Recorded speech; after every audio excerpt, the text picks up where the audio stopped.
पैशाअभावी 19 वर्षाच्या मुलीवर उपचार करता न आल्यानं तिचा मृत्यू झालाय। यामुळे खचलेल्या बापानं मुलीवर अंत्यसंस्कार केल्यानंतर काही तासातच गळफास घेऊन आत्महत्या केली आहे। सोयगावात बाप लेकीच्या अशा मृत्यूनं हळहळ व्यक्त केली जाते।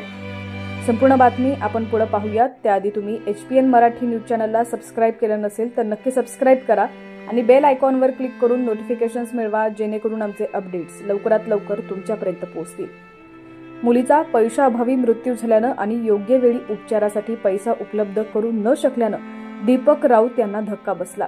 शेवटी मनस्ताप सहन न झाल्यानं त्यांनी मुलीवर अंत्यसंस्कार केल्यानंतर रात्री 2 वाजता घरात गळफास घेऊन आत्महत्या केली आहे।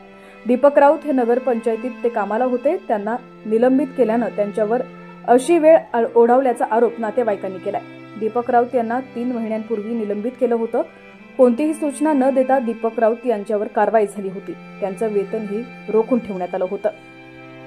कुटुंबीय आणि नातेवाईकांनी आक्रोश करत दीपक राऊत यांचे प्रेत नगरपंचायत समोर आणून ठेवलं।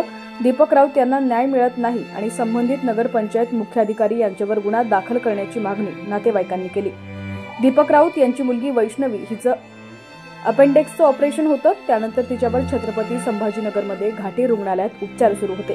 पुरेसे पैसे नसल्यानं तिच्यावर खासगी रुग्णालयात चांगले उपचार घेता आले नाही। यामुळे वडिलांनी टोकाचं पाऊल उचललं।